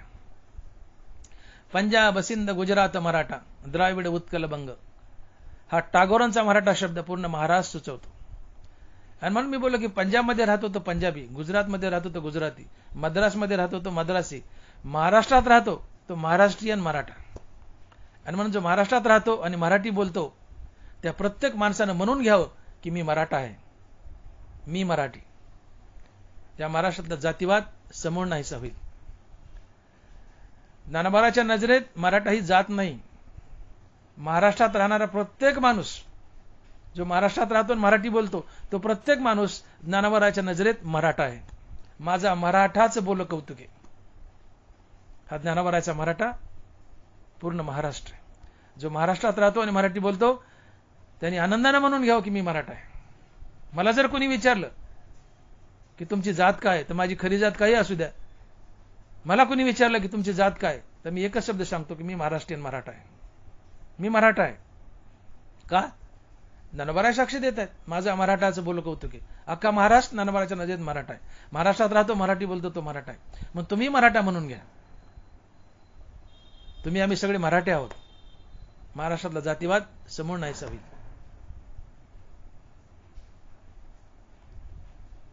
आणि म्हणून आम्हाला महाराष्ट्रीयन मराठा म्हणून घेण्याचा अधिकार तेव्हाच पोहोचेल जेव्हा आमच्या घरात प्रत्येकाच्या घरात ज्ञानेश्वरी असेल, गाथा असेल. तर आम्ही कसले महाराष्ट्रीयन मराठा? आम्ही महाराष्ट्रीयन मराठा तेव्हाच बनू जेव्हा आमच्या घरात ज्ञानेश्वरी आणि गाथा असेल, आमच्या गळ्यात तुळशीची माळा असेल, आमच्या मुखात हरिनाम असेल. आणि मग सर्वांच्या मुखात हरिनाम आलं की सर्वांच्या हृदयात दया. या दयेमुळे सर्वांच्या जीवनात धर्म. झालं धर्माचं पालन. धर्माचे पालन करणे पाखंड खंडन. धर्माचं पालन करायचे. मुखात हरिनाम असा, सत्संगात या, गाथा ज्ञानेश्वरी वाचा, माळकरी बना, मुखाला सातत्याने हरिनाम घ्या, धर्माचं पालन होईल. तुम्हाला असं वाटतं की ज्ञानेश्वरी ही गटारमाळ्यासाठी आहे, ही धोत्रावाल्यासाठी आहे, पॅन्टेवाल्यासाठी ज्ञानेश्वरी नाहीये का? जेव्हा समाजात अधर्म बोकाळतो, पाप वाढतं, माणसं एकमेकाला फसवतात, तर याचे चटके काही पॅन्टेवाल्याला बसत नाहीत का? अहो सगळ्यालाच बसतात. धोत्रावाल्याला बसतात, पॅन्टेवाल्याला बसतात. धर्माची सगळ्याला गरज आहे. मग धोत्रावाल्यानेच कीर्तन येऊन बसा, पॅन्टेवाल्याने येऊ नये हा का नियम आहे का? धर्माची गरज पॅन्टेवाल्याला नाही का? अधर्माने कोण सुखी झाले? अधर्माने पॅन्टेवाले दुःखी आहेत, धोत्रावाले दुःखी आहेत. मग अधर्म नकोय, धर्म हवाय, तर धर्म नामामुळे जीवनात येतो. म्हणजे कीर्तन नाम शिकवतात, त्या कीर्तनात पॅन्टेवाल्यानी यावं, धोत्रावाल्यानी यावं. आणि म्हणून आमचा जो समज आहे की ज्ञानेश्वरी गटारमाळ्यासाठी आहे, टाळकुट्यासाठी आहे, साप चुकीच आहे. अरे बाबांनो, ज्ञानेश्वरी ही पॅन्टेवाल्यासाठीच आहे, धोत्रावाल्यानंतर. जितका मनुष्य टॅलेंट आणि शिकलेला, त्याच्या बुद्धीचा कस लागतो ज्ञानेश्वरीत. खाईन खाईन करते. अरे आपले रोजचे शाळेतले पाठ्यपुस्तकं काय वाचता कॉलेजचे? काय दम आहे त्यामध्ये? खरा दम ज्ञानेश्वरी आणि गाथेमध्ये आहे. तुम्ही ज्ञानेश्वरी अभ्यासा आणि ज्ञानेश्वरी सोडवा, गाथा सोडवा, तुमच्या बुद्धीचा कस लागतो. खाईन खाईन करते ज्ञानेश्वरी भल्यावाल्याला. कॉलेजची पुस्तकं वाचून काय उड्या मारता? 16 वर्षाच्या तरण्या बांड पोरानं ज्ञानेश्वरी लिहिली. 16चा आकडा फिरवला. 61 वय झालं तरी आम्हाला ज्ञानेश्वरी वाचा वाटत नाही. दुर्भाग्य. परकीय इंग्रजी बोलणारे लोक येऊन मराठी भाषा शिकतायत आणि ज्ञानेश्वरीचा अभ्यास करतायत, पारायण करतायत. आणि महाराष्ट्रात जन्म घेतलायत. आम्ही मराठा आहेत, महाराष्ट्रीयन मराठा आहेत, आणि ज्ञानेश्वरीकडे आम्ही डुंकून पाहत नाहीत. अभागी आहेत. दुर्भाग्य आहे आमचं. कपाळ करंटे आहेत. मनुष्य जन्म मिळालाय, याचं सोनं करायचंय. ज्ञानेश्वरी गाथा वाचा, सोनं होईल. ज्ञानेश्वरी गाथा वाचल्याशिवाय मरूच नाही. परमार्थात या, सत्संगात या, ज्ञानेश्वरी गाथा वाचा, माळकरी बना, मुखाने हरिनाम घ्या, समाजात धर्माचं पालन होईल. हेच या करणे काम, बीज वाढवावे ना. आणि म्हणून सागरात किंवा समुद्रात जितकं अधिक खोल जावं, तितकी रत्न सापडतात. समुद्रात जेवढं खोल जावं, तितकी अधिक रत्न समुद्रात सापडतात. तर तसं ज्ञानेश्वरीत जितकी खोल बुडी मारावी, तितके ज्ञानेश्वरीत अधिक अधिक सिद्धांतिक रत्न सापडतात.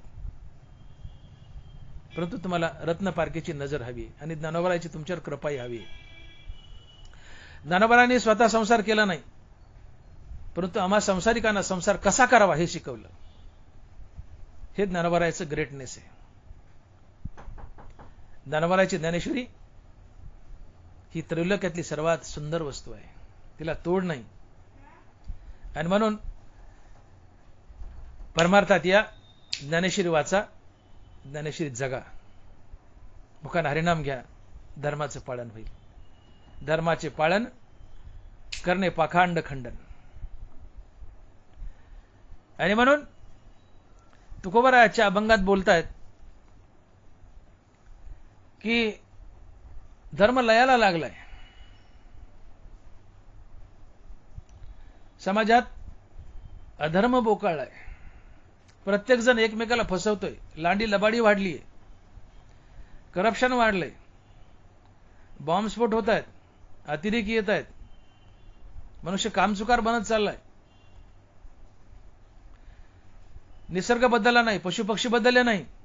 आजही सूर्य वेळेवर उगवतो, वेळेवर मावळतो. निसर्ग बदलला नाही, पशुपक्षी बदलले नाही. माणूसच का बदललाय? माणूस अधर्मी का होत चाललाय? माणसाच्या जीवनात धर्म लयाला का लागलाय? तर याचं एकमात्र कारण जर काय असेल तर मानवी हृदयात असलेला दयेचा अभाव. मानवी हृदयात असलेला दयेचा अभाव. कारण दया ही सर्व सद्गुणांची जननी आहे. जगातील प्रत्येक चांगली गोष्ट ही फक्त दयेच्या पोटी जन्म घेते. दया ही सर्व सद्गुणांची जननी आहे. नीती रीती, माणुसकी इमानदारी, सत्य अहिंसा, प्रेम जिव्हाळा, परोपकार सहानुभूती, सदाचार ही सर्व सद्गुण आहेत. आणि सर्व सद्गुण फक्त आणि फक्त दयेच्या पोटी जन्म घेतात. आणि ही दया हरिनामाच्या पोटी जन्म घेते.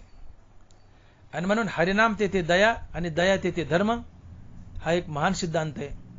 हे एक फार मोठं समीकरण आहे.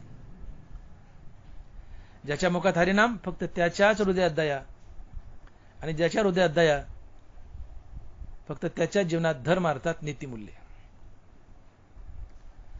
आणि म्हणून तुकोबाराय म्हणतायत की धर्म पाखंड्यामुळे लयाला जातो. मग पाखंड्याला मारायचं नाही, पाखंड्याच्या आतलं पाखंड मारायचं. ते कसं मारायचं? तर पाखंड्याला हरिनामाकडे ओढायचं. तुम्ही कथा कीर्तनात चालले तर एकटे जाऊ नका.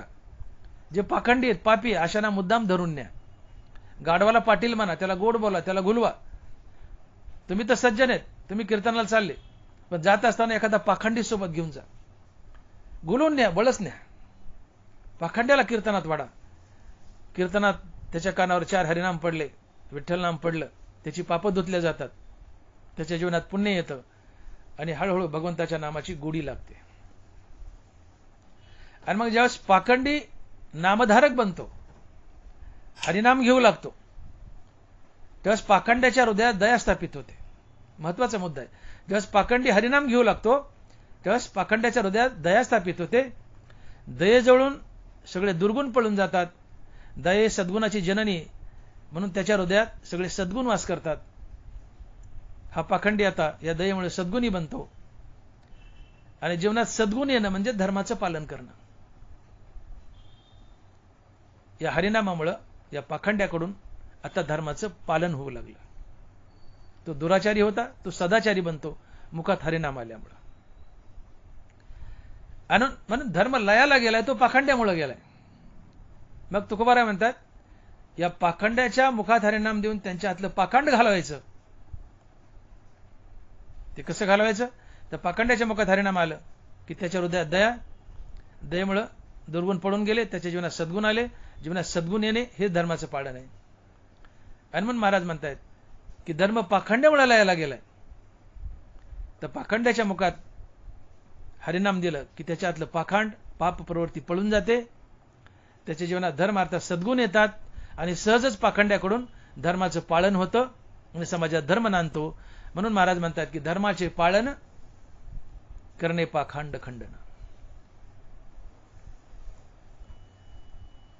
यथामती आपण अभंगाचा भावार्थ पाहिलाय. तर शेवटच्या चरणात तुकोबारायांनी जोर दिलाय की हरिनामामुळे समाजात धर्माचं पालन होतं. ते हरिनामाचा प्रसार करण्यासाठी मी कुणाची भीड ठेवत नाही. लहान असो, थोर असो, राजा असो, रंक असो, सर्वांनाच कडक शब्दात बोलतो की तुम्ही हरिनाम घ्या आणि हरिनामाचा प्रसारही करा. आणि म्हणून महाराज म्हणतायत की नाही भीड भार तुका म्हणे सनाथोर. विठोबाय रखुमाई, विठोबाय रखुमाई, जय जय विठोबाय रखुमाई, विठोबाय रखुमाई. धर्माचे पालन करणे पाखंड खंडन, हेच आम्हा करणे काम, बीज वाढवावे नाम. तीक्ष्ण उत्तरे हाती घेऊन बाण फिरे, नाही भीड भार तुका म्हणे सनाथोर. यथाशक्ती यथामती आपण अभंगाचा भावार्थ पाहिलाय, अभंग सोडवलाय. अभंगाचा सार एवढाच आहे, मी आत्ताच सांगितलंय, पुन्हा एकदा रिपीट करतो. द्विरिक्तीचा दोष घेतो, पण महत्वाचं आहे. आज तुम्हाला जर सुखी व्हायचं असेल, समाजात अधर्म माजलाय, लांडीलबाडी माजली, भ्रष्टाचार माजलाय, हाहाकार माजलाय, अर्थात अधर्म माजलाय, तर यातून तुम्हाला सुटका करून घ्यायची असेल तर तुम्हाला ज्ञानोबा राहायच्या दया तेत धर्मो धर्मो तेत सुखागमो या ओवीकडे बारकाईने पाहावं लागेल. ही ओवी आपल्या जीवनात आणावी लागेल. ज्ञानोबाची दया तेत धर्मो ही ओवी आपल्या जीवनात आणली तर आणि तरच अधर्मापासून तुम्ही वाचू शकता. तुमच्या जीवनात धर्म येईल आणि सुख येईल. अन्यथा युगे युगे पिढ्या पिढ्या तुम्हाला दुःखाची चटकेच भोगावे लागतील जर तुम्ही ज्ञानोबारायाच्या दया तेत धर्म या ओवीपासून दूर राहिले तर. ज्ञानोबारायांनी या ओवीतून सिद्धांत मांडलाय. दया तेत धर्म धर्म तेत सुखागम सुखी पुरुषोत्तम असे जैसा. ज्ञानोबा म्हणतात की ज्याच्या मुखात हरिनाम फक्त त्याच्याच हृदयात दया. ज्याच्या हृदयात दया त्याच्या जीवनात धर्म अर्थात नीतिमूल्य. मग समाजातील जास्तीत जास्त लोक जर नामधारक बनले, सगळीच माणसं मुखाने नाम जपू लागले किंवा बहुसंख्य लोक मुखाने नाम जपू लागले, सर्वांच्या हृदयात दया, सर्वांच्या हृदयात दया, तर दयेजवळ धर्म अर्थात नीतिमूल्य आपोआप चालत येतील. जेव्हा समाजात नीतिमूल्य नांदतात तेव्हा तिथून लांडी लबाडी भांडण तंटा फसवाफसवी निघून जाते. जिथं लांडी लबाडीच उरली नाही तिथं प्रेम जिव्हाळा असतो, गुणगोविंदाचं वातावरण असते. आणि या प्रेम जिव्हाळ्यामुळं त्या समाजात सुख नांदतं. तिथं माणसं एकमेकाला धरून राहतात, सुखही नांदतं आणि माणसं एकमेकाला धरून राहतात. त्या समाजाचा विकास होतो, पर्यायाने देशाचा विकास होतो. आणि त्या सुखाच्या रूपाने तिथं पुरुषोत्तम कृष्ण परमात्माच नांदत असतो. आणि म्हणून ज्ञानोबा म्हणतात की दया तेत धर्म धर्मो तेत सुखागमो सुखी पुरुषोत्तम असे जैसा. समाजात धर्म यावा, सुख नांदावं असं वाटत असेल तर बहुसंख्येने हरिकीर्तनात या हरिभजनात या मुखानं नाम जपा, सुखी व्हाल. धर्म पाखंड्यामुळे लयाला जातो तर पाखंड्याला मारायचं नाही. तुकोबाराय म्हणतात पाखंड्याच्या मुखात हरिनाम देऊन त्याच्यातलं पाखंड घालवायचं, पाखंड्याला हरिभजनात वाढायचं, त्याच्या मुखात हरिनाम द्यायचं. पाखंड्याच्या मुखात हरिनाम आलं की त्याच्या हृदयात दया स्थापित होते. त्याच्यातलं पाखंड अर्थात दुर्गुण त्याच्या जीवनातून पळून जातात. त्याच्या जीवनात दयेमुळे सद्गुण येतात. सद्गुण हा धर्म असतो. पाखंडी चांगला वागू लागतो, अर्थात धर्मानं वागू लागतो, धर्माची जोपासना होते. आणि म्हणून ज्या पाखंड्यामुळे धर्म लयाला गेलाय त्याच्या मुखात हरिनाम द्यायचं. हरिनाम दिलं की त्याच्या हृदयात दया येते. दयेपासून पाखंड अर्थात दुर्गुण पळून जातात. याच दयेमुळे त्याच्या जीवनात धर्म अर्थात नीतिमूल्य येतात, सदाचार येतो, सद्गुण येतो. हे सद्गुण म्हणजे धर्म असतो. आणि तो सद्गुणानं वागतो, सदाचारानं वागतो म्हणजे धर्माचं पालन करतो. अशा प्रकारे धर्माचं पालन झालं. आणि म्हणून तुकोबाराय म्हणतात की धर्माचे पालन करणे पाखंड खंडन. ज्ञानेश्वर माऊली ज्ञानराज माऊली तुकाराम. ज्ञानेश्वर माऊली ज्ञानराज माऊली तुकाराम. विठ्ठल जय जय विठ्ठल, जय विठ्ठल जय जय विठ्ठल. बोलिली लेकुरे वेडी वाकुडी उत्तरे, करा क्षमा अपराध महाराज तुम्ही सिद्ध. नाही विचारिला अधिकार मी आपुला. तुका म्हणे ज्ञानेश्वरा राखा पाया पै किंकरा. ज्ञानदेव तुकाराम ज्ञानदेव तुकाराम. तुकाराम तुकाराम तुकाराम तुकाराम तुकाराम तुकाराम तुकाराम तुकाराम तुकाराम तुकाराम तुकाराम तुकाराम तुकाराम तुकाराम. पुंडलीक वरदे हरिविठ्ठल श्री ज्ञानदेव तुकाराम. गोपाल कृष्ण भगवान की जय. माऊली ज्ञानेश्वर महाराज की जय. जगद्गुरु तुकाराम महाराज की जय.